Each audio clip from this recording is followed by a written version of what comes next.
Hello, YouTubers! Another rare stage meeting again. It's Thomas taking Tank Engine. Thomas again.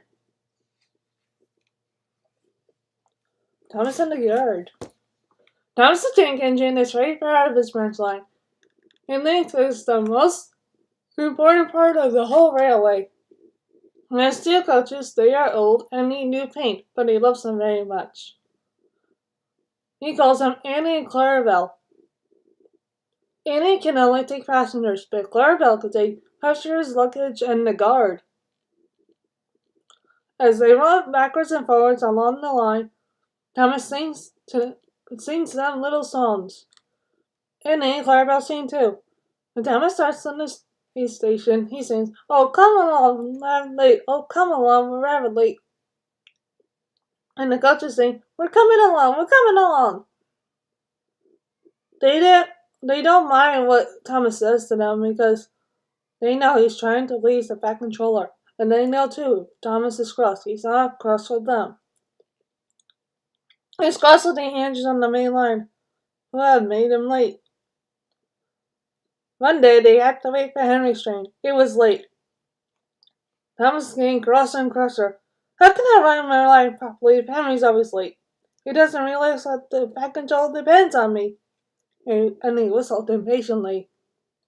At last Henry came. "Where have you been, lazy bones?" asked Thomas crossly. "Oh dear, my system's out of order. No one understands my case.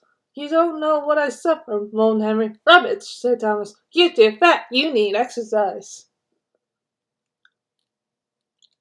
Lots of people with piles of luggage got out of Henry's train. They all climbed into Annie and Clarabelle. Thomas had to wait till they were ready. At last the guard blew his whistle. Thomas started at once. The guard turned around to jump into his van and tripped over an old lady's umbrella. It fell flat on his face.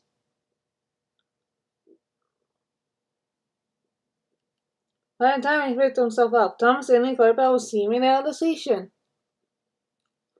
Come along, puffed Thomas. But Clarabelle didn't want to come. "I lost my nice guard, I lost my nice guard," she sobbed. And he tried to tell Thomas, we haven't a guard. But he was hurrying and wouldn't listen.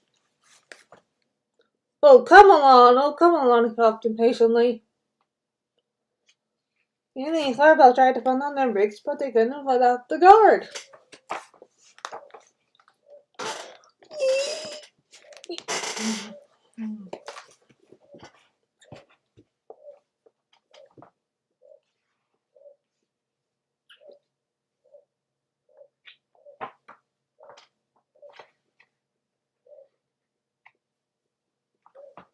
Where is our guard? Where is our guard? They cried.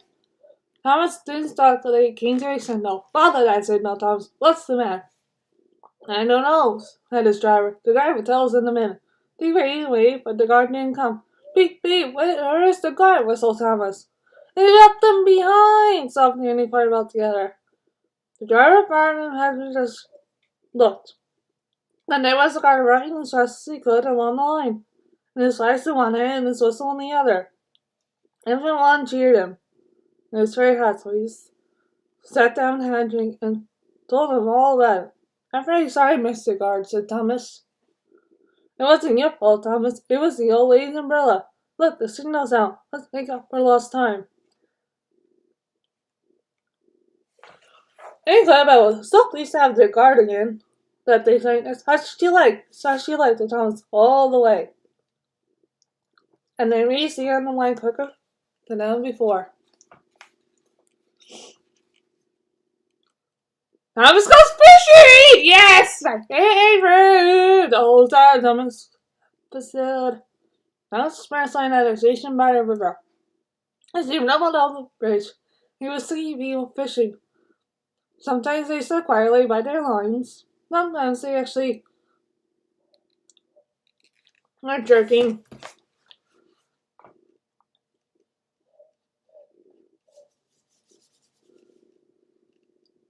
fish out of the water. Thomas often wanted to say less, but his driver said no. What would the Fat Control say if we were late? Thomas thought it would be lovely to stop by the river. I shall like to go fishing, he said to himself longingly.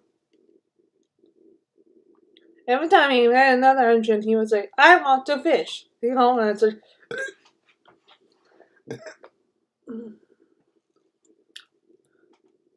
engines don't go fishing. Silly stick in the mud, he would snort impatiently. Thomas gently had to take in water at the station by the river.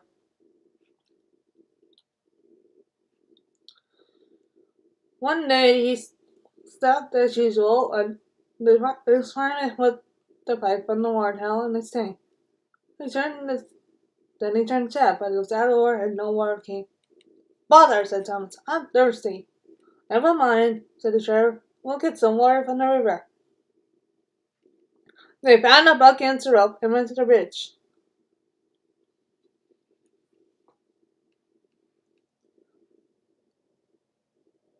Then the driver let the bucket down to the water. The bucket was old and had 5 holes, so they had to fill it, pull it up, empty it into Thomas's tank as quickly as they could. Several times over!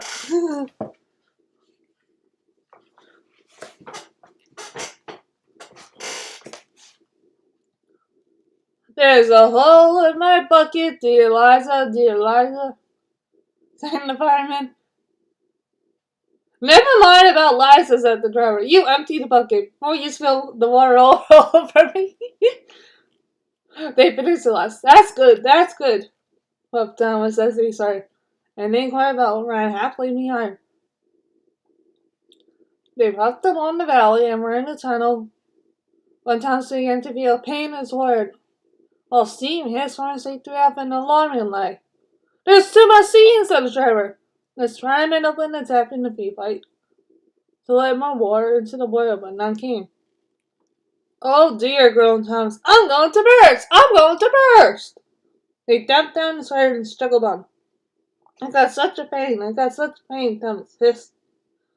Just outside the last station, the uncoupled Inquirer Bell ran Thomas, who was still hissed to the birds. One side and right out of the way.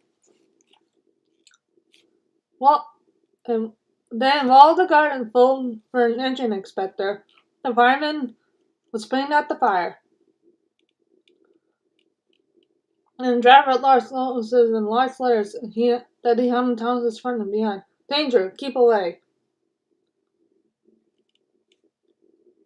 Soon the inspector and the Fat Control arrived.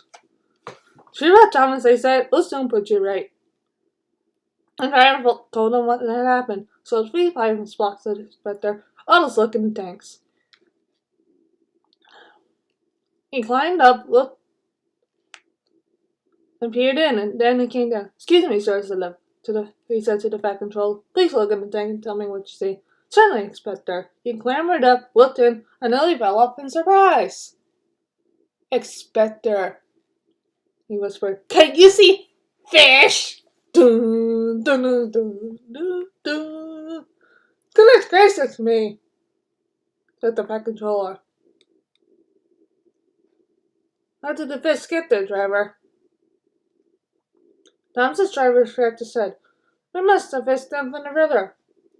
Then he told him about the bucket. The Fat Controller laughed. Well, Thomas, so you and your driver have been fishing. The fish don't shoot you. You must get them out. So the driver found fresh rods and nets, and they all took turns at fishing in Thomas's tank. Well, the Fat Controller told him how to do it.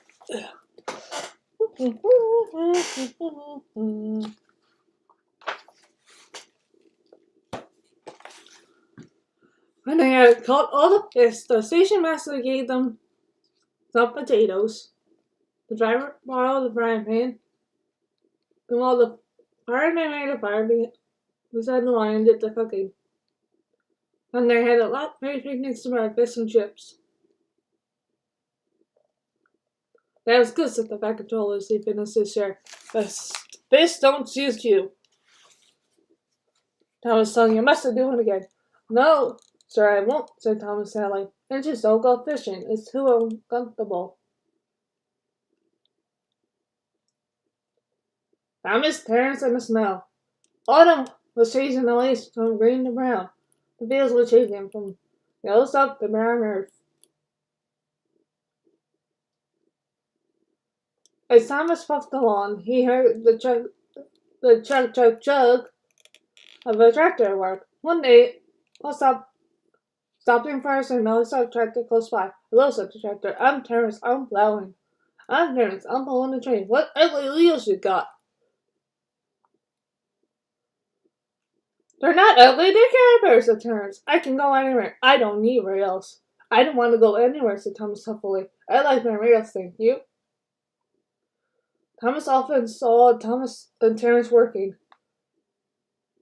And though he whistled, Terence never answered. When winter came, and with it dark, heavy clouds full of snow. I don't like it, said Thomas' driver. Heavy falls coming. I hope it doesn't stop us. Pooh, said Thomas, seeing the snow melt on the rails. Soft stuff, nothing to it. And he puffed on feeling cold but confident. He finished the journey safely, but the country was covered, and the rails were two dark lines turning out in the white snow. You'll need your snowplow for the next train, Thomas, said his driver.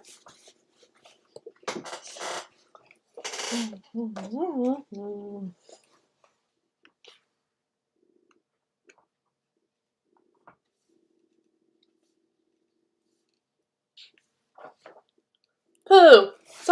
So is silly soft stuff. It won't stop me. Listen, the driver replied.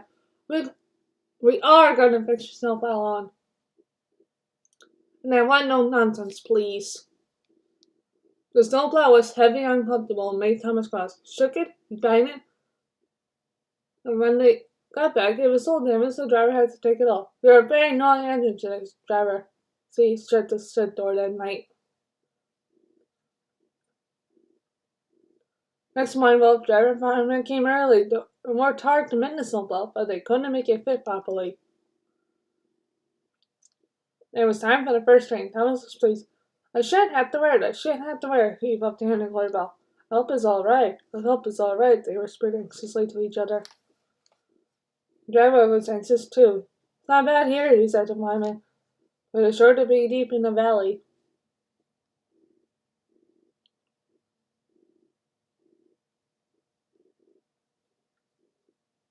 It was snowing again when Thomas started. But the rails were not covered. Silly soft stuff. Silly soft stuff. He puffed. Couldn't eat that stupid old thing yesterday. It shan't today. Snow can't stop me. And he rushed into the drill, thinking how clever he was. At the other end, he saw a heap of snow falling from sides of the cutting. Silly snow, said Thomas, and charged it. Cinders and ashes, said Thomas. I'm stuck, and he was. Back, Thomas, back, said his driver. Thomas tried, but his wheels spun and he couldn't move. More snow piled around him. The guard went back for help, while the fireman, driver, and passengers tried to dig the snow away. But as fast as they dug, more snow slipped down until Thomas was nearly buried. Oh, my wheels, clippy rod, said Thomas sadly. How to stop your truck frozen. What a silly engine I am. And Thomas began to cry. And there's a tooting in the distance. Told on the bus that came for the passengers. Then Terence tugged through the tunnel. Both he up and goes through the way, and then came back for Thomas. Thomas's wheels were quick, but still spun helplessly and tried to move.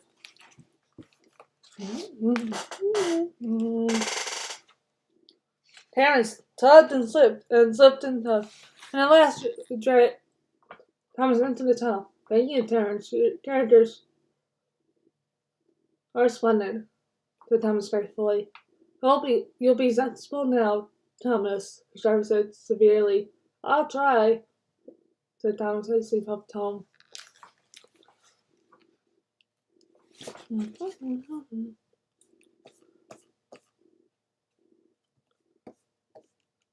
One day, Thomas was waiting at a junction when a bus came into the yard.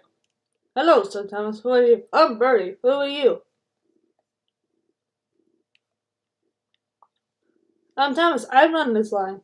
"So you're Thomas. Ah, I remember now. You stuck in the snow. I took your passengers and Terrence pulled you up. I come to help you with your passengers today."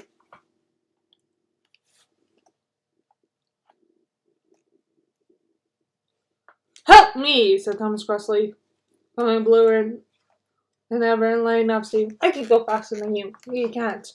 "I can. I'll race you," said Bertie.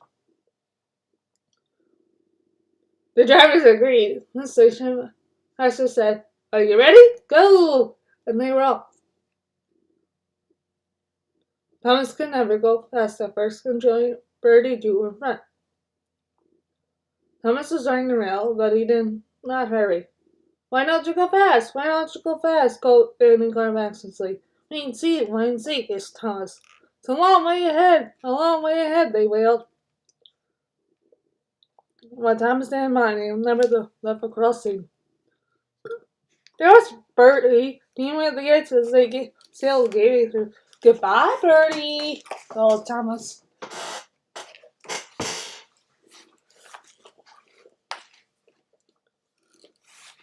The road left the railway and went through the village, so they couldn't see Bertie. They stopped at the station. "Beep, beep." "Quickly, please," called Thomas. Everyone got out quickly. The guard whistled, and off they went. Come along," said Thomas. We're coming along," said Nan Clarabelle. Hurry, begged Thomas, looking straight ahead.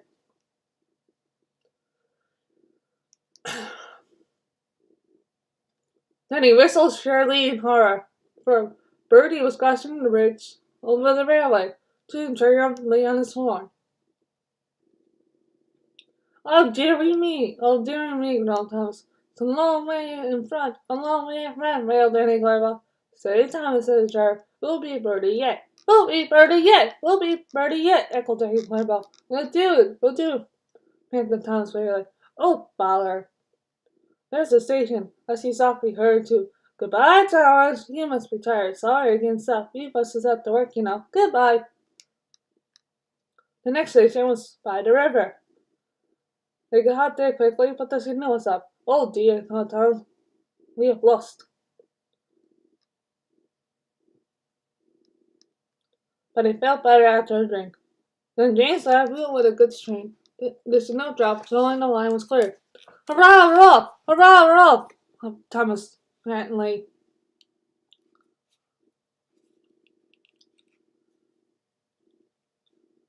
As they rumbled over the bridge, they heard impatient toot toot and was waiting at the red light, while cars and lorries raced down a ridge in the opposite direction.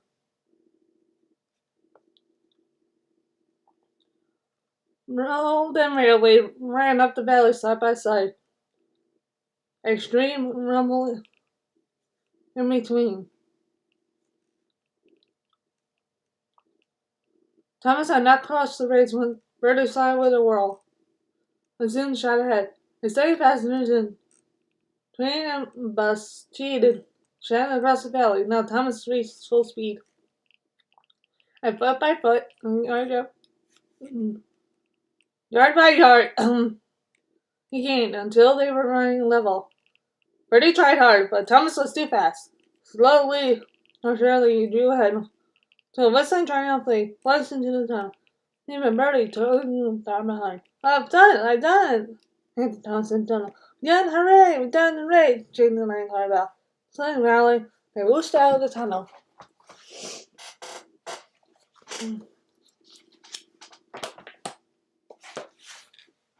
Into the last station. The passengers gave Thomas 3 cheers, and told the station master orders all about the race. When Bertie came in, they gave him 3 cheers too. "Well done, Thomas," said Bertie. "That was fun. But to beat you over that hill, I should have to go race on me an airplane." Thomas and Bertie now keep each other very busy. Bertie finds people in the villages who want to go by train and takes them to Thomas. Well, Thomas brings people to the station for Bertie to take home. They often talk about their race, but Bertie's passengers don't like being bounced like peas in the frying pan. And the back controls warn Thomas about what happens to the engines in a race at dangerous speeds. Although, between you and me, they'll like to have another race. I don't think they ever will. That is Thomas and Bertie and Pink Andrew Thomas again. Thank you so much for watching. I'll be back with Gondol Engine. Bye. Well, not today, but on the 30th. So yeah. Bye.